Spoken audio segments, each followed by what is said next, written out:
नमस्कार। सनातन विचार श्रृंखला में आपका स्वागत है। इस वीडियो में हम पंचामृत बनाने की शास्त्रीय विधि जानेंगे।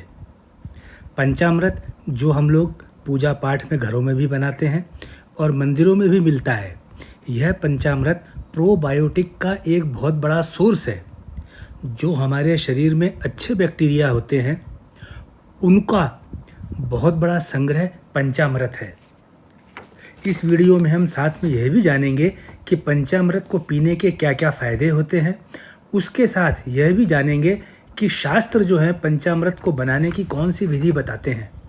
इस वीडियो में जो हम विधि बताने जा रहे हैं वह पंचामृत बनाने का सबसे सही तरीका है। अगर आप इस तरह से पंचामृत बना करके सेवन करते हैं तो पंचामृत एक अमृत के समान काम करता है। यह तो हम सब जानते हैं कि पंचामृत में 5 चीज़ें मिलाई जाती हैं: घी, शहद, मिश्री, दही और दूध। लेकिन कब कब मिलाई जाती हैं और कितनी कितनी मिलाई जाती हैं, ये सबसे महत्वपूर्ण है। आप कृपया करके इस वीडियो को ध्यान से सुनिए और फिर आप पंचामृत ऐसे ही बनाइए। मेडिकल भाषा में एक शब्द होता है साइनर्जिस्टिक इफेक्ट। सबसे पहले जानते हैं पंचामृत का जो सेवन है उसके लाभ। पंचामृत में दूध, घी, दही, मिश्री, शहद, ये 5 चीज़ें होती हैं। ये सभी 5 चीज़ें मिल कर के 1 + 1 + 1 + 1 + 1 = 5 नहीं होती, बल्कि 5 + 5 + 5 + 5 + 5 मिल कर के 25 होती है। यानी हर एक घटक, हर एक इंग्रेडिएंट बाकी के मिलने से अपने से 5 गुना ज़्यादा शक्तिशाली और लाभदायक हो जाता है। ये इसका वैज्ञानिकता है, प्रमाण है। क्या क्या होता है इसको पीने से लाभ, उसके बाद में बनाते कैसे हैं कि ये पूरा लाभ मिले, ये 2 बातें आप आगे सुनेंगे। आइए जानते हैं कि पंचामृत कैसे लाभ करता है। पंचामृत रोज सुबह सुबह खाली पेट लेने के कई लाभ हैं। पंचामृत इम्यूनिटी को बढ़ाता है, रोग प्रतिरोधक क्षमता को बढ़ाता है, क्योंकि इसमें जो दही होता है वह प्रोबायोटिक का काम करता है। घी जो इसमें होता है वह एक फैट है, यानी वसा है, जो उन विटामिन्स को घुलने में सहायता करता है जो फैट सोल्यूबल विटामिन्स होते हैं। नहीं तो वे हमारे शरीर के अंदर घुलेंगे नहीं, वैसे ही बाहर निकल जाएंगे। और शहद एक पावरफुल एंटीऑक्सीडेंट है जो घी के साथ मिलकर के कभी ऑक्सीडाइज नहीं होता और लंबे समय तक एंटीऑक्सीडेंट का काम करता रहता है और घी के साथ मिलकर के ज़्यादा असरकारक बन जाता है। दूध एक कैरियर का काम करता है जो इन तत्वों को, एंटीऑक्सीडेंट्स को, फैट सोल्यूबल विटामिन्स को और प्रोबायोटिक्स को जो हमारी सेल में लेकर के जाता है, कैरियर लेकर के जाने वाला वाहक का काम करता है। और मिश्री सेल के अंदर के तापमान को इतना अनुकूल बनाती है कि हमारी सेल इन सभी इंग्रेडिएंट्स को आसानी से एब्जॉर्ब कर सके, यानी सोख सके। पंचामृत को अक्सर ब्रेन टॉनिक यानी मस्तिष्क का टॉनिक के रूप में भी पहचाना जाता है और दावा किया जाता है कि पंचामृत बुद्धि, हमारी स्मृति, मेमोरी, ग्रहण शक्ति और रचनात्मक क्षमताओं को बढ़ाता है। कुछ अध्ययनों से पता चलता है कि पंचामृत मेमोरी, कंसंट्रेशन और ब्रेन के, जो हमारा ब्रेन है उसके संपूर्ण विकास, इसके साथ साथ संज्ञात्मक कार्य जो कि कॉग्निटिव जो रेस्पॉन्स देता है आदमी, उस पर भी बहुत पॉजिटिव इफेक्ट्स डालता है। ऐसा भी माना गया है कि पंचामृत जो है स्वस्थ आंत के जो बैक्टीरिया है उनकी कॉलोनी को बढ़ाता है। ये बैक्टीरिया हमारी पाचन तंत्र के अच्छे से काम करने के लिए बहुत ज़्यादा ज़रूरी है। जब आदमी में इन बैक्टीरिया की कमी हो जाती है तो आदमी कई भयानक बीमारियों का शिकार होता है।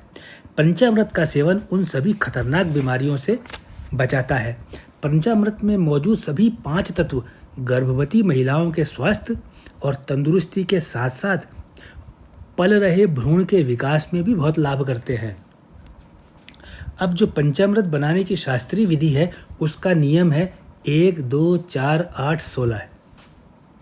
ये देख लीजिए, 1 को 2 से गुणा किया तो 2 आ गया, फिर 2 को 2 से गुणा किया तो 4 आ गया, 4 को 2 से गुणा किया तो 8 आ गया, 8 को 2 से गुणा किया तो 16 आ गया। पंचामृत कुल 5 चीज़ों से बनाया जाता है। सबसे पहले चांदी या कांसे का बर्तन लेना चाहिए, तांबे का बर्तन कभी नहीं लेना है। पंचामृत बनाने के लिए तांबे का बर्तन काम में नहीं लेते हैं। चांदी, कांसा सबसे बढ़िया है, नहीं तो फिर आप स्टील ले लीजिए। पीतल ले लीजिए, कांच ले लीजिए, लेकिन तांबा नहीं। अब जो बर्तन लिया उसमें 1 चम्मच गाय का घी डालिए। अब इस चीज़ को लिख लेना, तरीका यही है। 1 चम्मच गाय का घी डालिए। अब इसके बाद 2 चम्मच शहद मिलाइए, इसमें 4 चम्मच मिश्री मिलाइए। अब इनको घोलिए। यहाँ पे घोलने से इसमें एक्टिवेशन होगा, एनर्जी प्रोड्यूस होगी इसके अंदर से। जब ये 1 चम्मच तो घी, 2 चम्मच शहद और 4 चम्मच मिश्री घुल जाए, तब इसमें 8 चम्मच दही मिलाइए। जब ये इसमें मिल जाए तो 16 चम्मच गाय का दूध मिलाइए।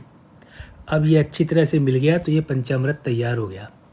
मैं एक बार फिर बोल देता हूँ, इसमें 1, 2, 4, 8, 16 का नियम है। 1 चम्मच आपको गाय का घी, 2 चम्मच इसके अंदर शहद, 4 चम्मच इसमें मिश्री मिला करके घोल लेना है। उसके बाद में 8 चम्मच दही मिला करके घोलना है और उसके बाद में 16 चम्मच दूध मिला करके घोलना है। 3 बार घोलना है। 1 चम्मच घी, 2 चम्मच शहद, 4 चम्मच मिश्री मिला करके पहली बार घोला जाएगा। दूसरी बार 8 चम्मच दही मिला करके घोला जाएगा। तीसरी बार 16 चम्मच दूध मिला करके घोला जाएगा। यहाँ पर जब इसको हम खाली पेट लेंगे 4 से 5 ml बहुत फ़ायदा करेगा। विशेष रूप से ये ध्यान रखना है कि तांबे का बर्तन काम में नहीं लेना है। आप ध्यान दीजिएगा, पंचामृत बनाने के लिए जिन 5 अलग अलग चीज़ों को मिलाने का जो क्रम मैंने बताया है, जिस अनुपात में बताया है, जो मात्रा बताई है, केवल वह सही है। पंचामृत में 5 चीज़ें इसी प्रकार से डाली जाती हैं। कई लोग इन 5 चीज़ों को बराबर मात्रा में मिला देते हैं, वो एक मिक्सचर तो बन गया लेकिन पंचामृत नहीं है, और उसको फिर वो फ़ायदे नहीं मिलेंगे जो इस पंचामृत के फ़ायदे मिलेंगे। कई लोग पंचामृत में तुलसी के पत्ते भी डाल देते हैं, तो इसका कोई नुकसान नहीं है। विशेष फ़ायदा तो पंचामृत का ही है। तुलसी के पत्तों का फ़ायदा अपने आप में काफ़ी है। यहाँ पंचामृत में मिलने से क्या होता है कि तुलसी के पत्ते में पारा होता है, ऐसा माना जाता है। फिर वो पारा पंचामृत के साथ में एक्टिवेट होता है और एक्टिवेट होकर के जो शरीर में बल पैदा करता है और इम्यूनिटी पैदा करता है। वैसे बिना तुलसी के पत्ते का पंचामृत भी बहुत लाभदायक होता है। अगर तुलसी का पत्ता मिला देते हैं तो कोई उसका नुकसान नहीं है।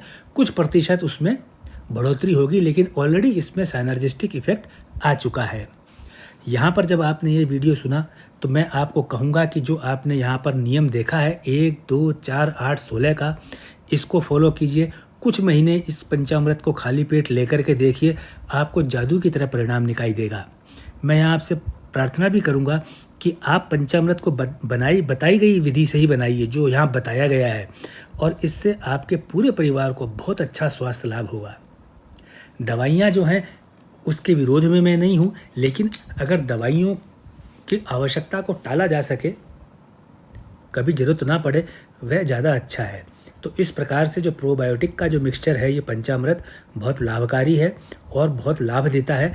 आप इस विधि से बना करके सेवन कीजिए अपने परिवार में। जब गर्भवती माँ को पिला सकते हैं ये, तो छोटे बच्चे को भी पिला सकते हैं और किसी भी आयु में, चाहे कोई किसी भी उम्र का हो, उसको दे सकते हैं। पंचामृत बनाने के अंदर गर्मियों में 4 घंटे और सर्दियों में 6 घंटे तक आप इसको इस्तेमाल कर सकते हैं। आपने इस वीडियो को सुना, मैं आपसे आशा करूंगा कि वीडियो आपको पसंद आया हो, तो कृपया इस वीडियो को ज़्यादा से ज़्यादा इसलिए शेयर कीजिए कि लोगों को इस तरह से पंचामृत बनाने की सही विधि पता चल जाए। और आपने जो इस वीडियो को देखने और सुनने में अपने बहुमूल्य समय का अंश दिया, उसके लिए मैं आभार प्रकट करता हूँ और आपको बहुत बहुत धन्यवाद देता हूँ।